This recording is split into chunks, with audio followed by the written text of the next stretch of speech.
নমস্কার বন্ধুরা, welcome to Rupa's food story চ্যানেলে। রূপার ফুড স্টোরি চ্যানেলে তোমাদের সবাইকে জানাই অনেক অনেক স্বাগত। আজকে আমি বানাবো একটা স্ন্যাক্স রেসিপি। এই স্ন্যাক্স রেসিপিটা খেতে কিন্তু অসাধারণ লাগে। সন্ধ্যের সময় আমাদের ছোট থেকে বড় সকলেরই কিন্তু কিছু স্ন্যাক্স খেতে ইচ্ছে করে, বিশেষ করে চায়ের সঙ্গে বড়দের এবং ছোটদেরও সন্ধ্যেবেলায় কিছু বায়না করে স্ন্যাক্স খাওয়ার জন্য। তাই মুচমুচে স্ন্যাক্স যদি এরকম বাড়িতেই বানানো যায় তাহলে তো বন্ধুরা আর কোনো কথাই নেই। ছোট থেকে বড় সবাই ভীষণ আনন্দ করে খাবে। আর এই স্ন্যাক্সটা কিন্তু দেখতেও যেমন সুন্দর হবে এবং খেতেও তেমনি মুচমুচে হবে। দারুণ হবে আজকের আমার এই রেসিপিটি। তার জন্য কিন্তু বন্ধুরা প্রথম থেকে শেষ পর্যন্ত তোমাদের পুরো ভিডিওটা দেখতে হবে। এখানে আমি দুটো সেদ্ধ আলু নিয়ে নিয়েছিলাম, তোমরা প্রথমেই দেখেছো। নিয়ে নিয়েছিলাম একটা লঙ্কা কুচি, একটা থেকে দুটো, আর নিয়ে নিয়েছিলাম কিছুটা গাজরকে গ্রেট করে নিয়েছিলাম, আর নিয়েছিলাম ধনিয়া পাতা কুচি। এখানে একটা প্লেটের মধ্যে আমি এক বাটি মতন ময়দা নিয়ে নিয়েছি। তোমরা যেরকম পরিমাণ বানাতে চাও সেই অনুযায়ী বুঝে এখানে ময়দা নিয়ে নেবে। আমি এখানে এক বাটি ময়দা নিয়ে নিয়েছিলাম। এই ময়দার মধ্যে দিয়ে দিয়েছি সামান্য একটু লবণ, আর দিয়ে দিয়েছি একটু সাদা তেল।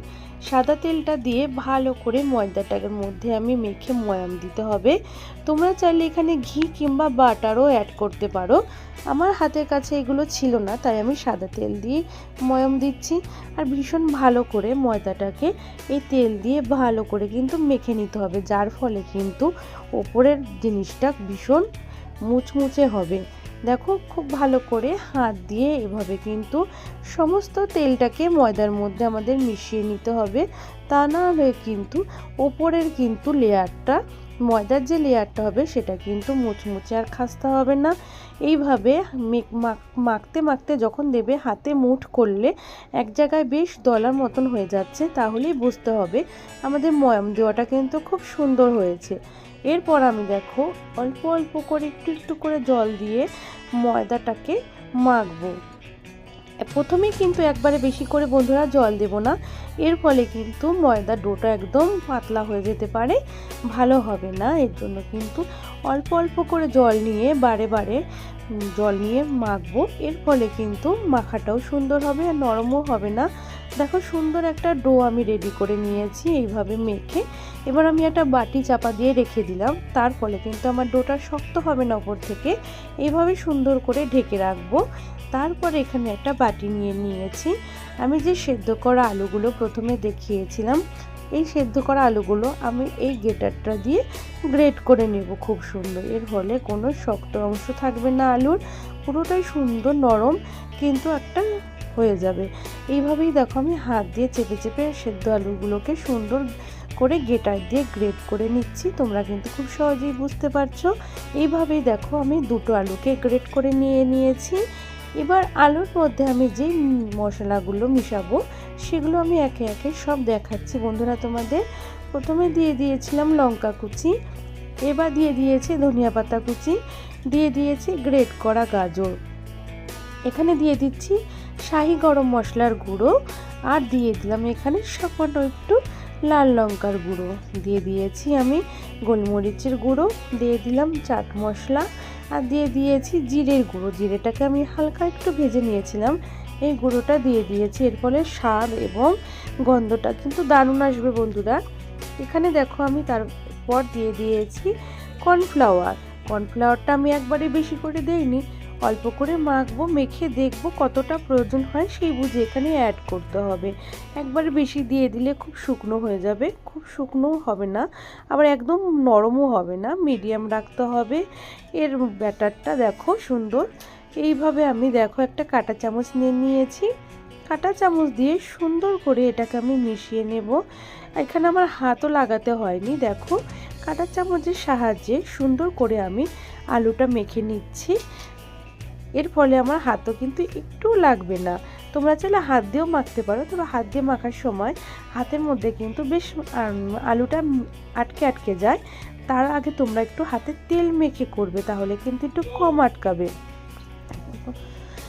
আমি এখানে একটা সুন্দর যে ডোটা বানিয়ে নিয়েছিলাম, এই ডোটাকেই সুন্দর করে একটা রুটির আকারে বড় করে আমি বেলে নেব। আগে একটু ময়দা ছড়িয়ে নিতে হবে। তারপর দেখো আমি সুন্দর করে একটা বড় রুটি বেলে নিতে হবে। তোমরা যে যেভাবে পারো একটুখানি বড় করে রুটিটা বেলে নেবে। তবে প্রথমে একটু এবড়ো খেবড়ো হলে অসুবিধা নেই। তারপরে সুন্দর করে একটা ছুরির সাহায্যে 4-5টা কেটে নিলেই চারদিকটা দেখবে সুন্দর একটা শেপ চলে এসেছে চৌকো মতন। তোমরা যে যেমনই রুটি বেলতে পারো, কোনো অসুবিধা নেই বন্ধুরা। শুধু একটু পরে তোমরা একটা ছুরির সাহায্যে 4-5টা কেটে নেবে, তাহলেই দেখবে একটা সুন্দর শেপ চলে এসেছে চৌকো শেপ। এরপরে যে আমরা আলুর মিশ্রণটা তৈরি করে রেখেছিলাম, আমরা কিন্তু এই যে রুটিটা বানিয়েছি এই রুটির অর্ধেকটা সাইডে আমরা এই আলুর মিশ্রণটা লাগাবো, আর অর্ধেকটা সাইড কিন্তু আমরা ফাঁকাই রেখে দেব। তোমরা দেখে নিশ্চয়ই বুঝতে পারছো বন্ধুরা আমি কিভাবে তৈরি করছি। দেখো আমি আবার সেই কাঁটা চামচটা দিয়েই সুন্দর করে আমি একদম সমান করে একদম দেখো মিশ্রণটাকে দেখো লাগিয়ে নিয়েছি একটা সাইডে। তারপর দেখো একটা ওই ছুরিটার সাহায্যে আমি এইভাবে লাইন বাই লাইন করে একটু চওড়া করে কেটে নিচ্ছি বন্ধুরা। তোমরা দেখে নিশ্চয়ই বুঝতে পারছো, কোনো অসুবিধা হবে না তোমাদের বুঝতে। খুব সাধারণভাবে কিন্তু আমি দেখানোর চেষ্টা করছি। দেখো এইভাবে সুন্দর করে আমি দাগ কেটে কেটে নিয়েছি। এবার দেখো যে অংশটা ফাঁকা রেখেছিলাম সেই অংশটাকে এবার আমি কিভাবে ভাঁজ করে নিচ্ছি। দেখেছো খুব সহজেই আমি কিন্তু এভাবে ভাঁজ করে নিচ্ছি আলুর ব্যাটারটার ওপরে, মিশ্রণটার ওপরে। তারপরে দেখো এগুলোকে আমি এইভাবে নেব একটা একটা করে, আর আমাদের ছুরির পেছনটা দিয়ে হালকা করে মাঝখানে একটু চাপ দেব। তারপরে দু হাতে দু পাশটা ধরে একটু মুড়িয়ে ঘুরিয়ে নেব, তাহলেই দেখো সুন্দর একটা শেপ চলে আসছে। খুব সহজেই কিন্তু বন্ধুরা বানানো যায়, কোনো কষ্ট নেই বানাতে। দেখে নিশ্চয়ই বুঝতে পারছো একটা ছুরির সাহায্যে মাঝখানটা এরকম একটু হালকা চাপ দিচ্ছি, খুব জোরে চাপ প্রেস করবে না, তাহলে কিন্তু আলুর যে আমাদের পুরটা থাকবে সেটা বেরিয়ে যাবে। এখানে আমি একটা কড়াইতে তেল গরম করতে বসিয়ে দিয়েছিলাম।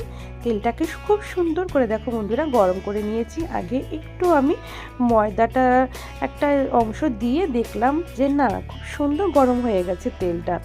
তারপরে দেখো প্রথমে আমি 4টে স্ন্যাক্সগুলো যে তৈরি করেছিলাম এগুলোই আমি দেখো প্রথমে তেলের মধ্যে দিয়ে দিয়েছি। একটা পিঠ যখন হয়েছে তারপরে আমি দেখো এভাবে উল্টে পাল্টে আমি ভেজে নেব। প্রথমে হাই হিটে ভাজবো না, প্রথমে মিডিয়াম ফ্লেমে ভাজতে হবে। দেখো এভাবে নেড়ে চেড়ে সুন্দর করে এপিট ওপিট করে ভেজে নিতে হবে। খুব সুন্দর দেখো রং যখন চলে আসবে হালকা লাল লাল, তখন বুঝবে যে না খুব সুন্দর আমাদের স্ন্যাক্স ভাজা হয়ে গেছে, এবার তুলে নিতে হবে। একইভাবে আমি দেখো পরেরগুলো সুন্দর করে এইভাবে একই ভেজে নেব। তোমরা কিন্তু এরকমই মিডিয়াম ফ্লেমে রেখে সুন্দর করে স্ন্যাক্সগুলো এই ভেজে নেবে।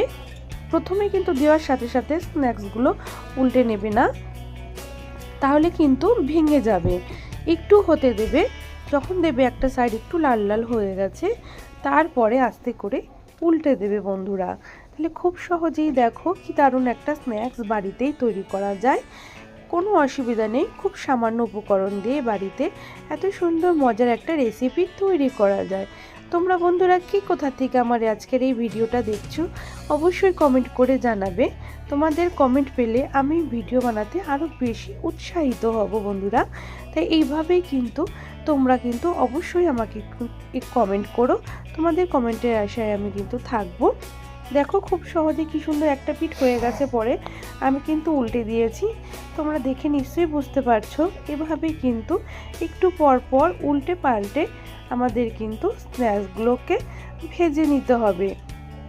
খুব সহজেই কিন্তু আর অল্প সময়ে স্ন্যাক্সগুলো কত সুন্দর তৈরি করা যায়। দেখো কত সুন্দর কালার চলে এসছে বন্ধুরা, দেখে বুঝতে পারছো আমার এই স্ন্যাক্সগুলো তৈরি করা রেডি কমপ্লিট হয়ে গেছে।